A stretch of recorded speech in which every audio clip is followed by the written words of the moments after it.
the who's who of the American Revolutionary War. Buried there, John Hancock, Sam Adams, Robert Tree Payne, James Otis, the man who said taxation without representation is tyranny. Benjamin Franklin, not buried there. Paul Revere in the back. Ben Franklin's parents are in the center, but Ben's in Philadelphia. Now, that thing about Boston, Medford, you should know this, right? In between that cobblestone sidewalk that's really hard to walk on, that used to be water. The ships used to come in there. That's how it worked, all right? So, Faneuil Hall is a national monument. This building over here, that's the old State House. That's where the King's governor ruled the colony from, right there. Women, and in 1969 when that bar opened, it wasn't a television show, it was a singles bar. Yep, a guy named Tom bought that building for about a Back Bay of Boston. Is not just a catchy name for an overpriced neighborhood, it literally was a bay behind Boston. I see you see right through your sunglasses, you're amazed by that. That was a wow moment, wasn't it? Yeah, I'll tell you how we did it, don't worry about it. Over here on the left-hand side, we have a horse with General George Washington on it. But right there is where Ryan Reynolds was waving to me. We actually might be able to see Will and Ryan today because we're going to be going past the movie set where they're filming today. Did you see him today? Yep, so you know where I'm talking about. Over here on the left-hand side is the Boston Public Library. That's a museum to the people. In there, 17 million books, marble statues, original artwork, paintings by John Singer Sargent, and there's a bar. In the center of the courtyard, there's a bar where you can listen to Berklee College of Music students playing. Well, technically it's a tea room, but they sell alcohol. Over here on the right-hand side, oh! Daddy, oh! I love your goggles, man. I think they should be like handed out by the government, like, or maybe no, better yet, card losses. I think we should all get them for free. Was that awesome or what? You guys have a good time there? Anybody else here done it 4,600 times like I have? It never gets old, ever. I don't even pay attention anymore because I get so excited when I watch it. I only know how big the splash is by the sound of it and how glad I get. Alright, welcome to the Charles River. Remember I was telling you about the neighborhood, the West End, okay, America's melting pot, the greatest neighborhood this side of heaven. It was replaced by these high-rise condos over here. These high-rise condos right here, so they can bring in more tax dollars. Another thing that they built was that building right over there that looks like a Marriott Courtyard Hotel. You see that building directly across from us? Looks just like a Marriott Courtyard Hotel, right? It's not. Anybody know what that building is? Yes, that is the Suffolk County Jail. What the windows are the cells, the jail, the cellmates are all looking at us right now going, hey look, there's the salmon-colored one with the Coca-Cola advertisement on it. I love you guys. Really? Have you been on a duck tour? No, but I love you guys. You guys paid me a lot of money.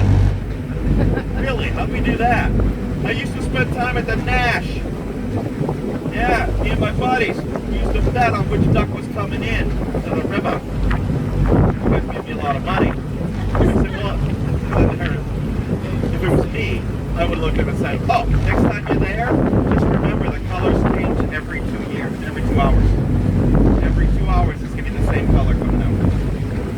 All right.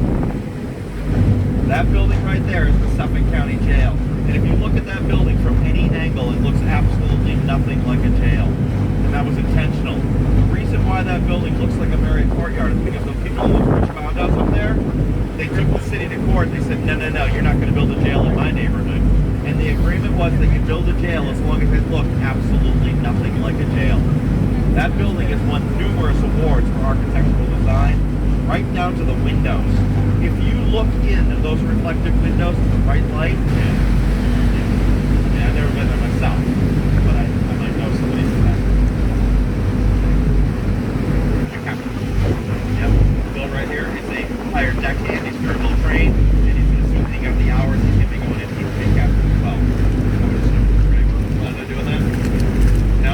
You don't want to? You don't want that responsibility? You what? You get me. Dude, bring it in.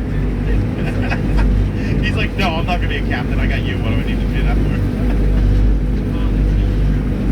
Alright, where we just went through that channel, that used to be a lock. When I started pointing out the the reason why we built the new one is because that one was failing. That dam is still there. Over. How did we prevent that from happening?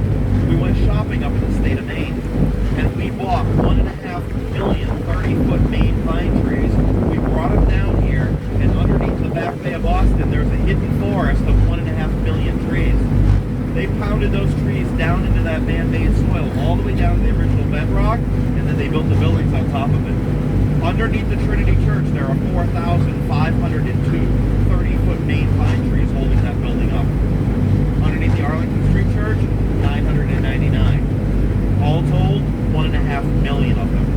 There's a hidden forest under the back bay of Boston. Now here's the problem. Unlike Venice, where it's all canals with all the pilings holding up the buildings, those pilings are wet and they stay wet. So they'll be there forever. Ours are buried in dirt, which can get wet, dry, which can cause them to rot. So how did we fix it? In 1912, when we noticed that water table was going up and down, we put that dam in, and that dam controls the water level of the Charles River. It keeps it at high tide all the time. And as long as it's at high tide, the back bay will always stay wet. Right now, if you dig up the streets in the back bay, you get down 10 feet, you're getting water.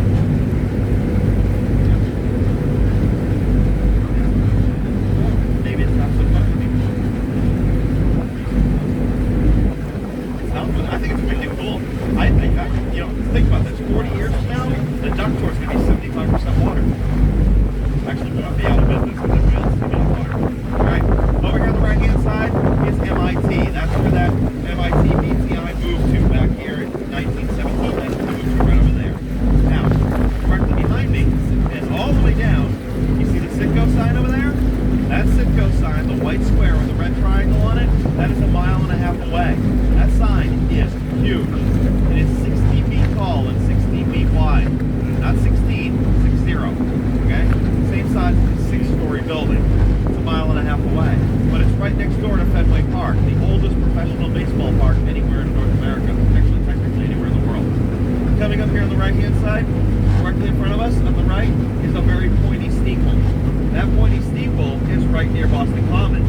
So from that pointy steeple all the way down to Fenway Park, from Boston Common to Fenway Park, Boston Common to Fenway Park, and it looks like the ocean. I'll give him credit for that one. But that pointy steeple, that is right near Boston Common. That's where the British got their boats, and they started rowing across the Charles River. Where did they come out? Right near where we splashed in.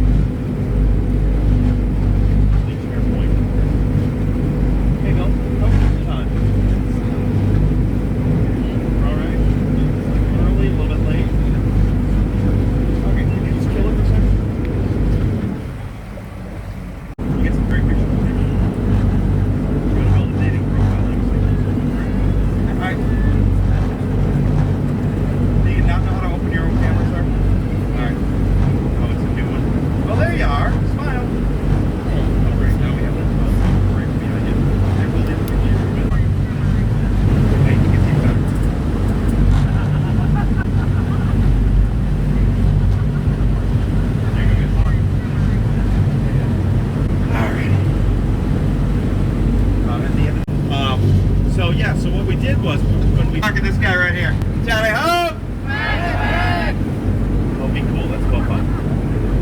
Why is he? He's like, that's an undercover state police trooper. That's one of the popo on the Boston Whalers. And on my first day back after 8 months, the state police are coming up to us like right away on the first tour. I'm like, hello officer, is there anything I can do for you? He goes, hey, just want to welcome you back. We missed you guys out here.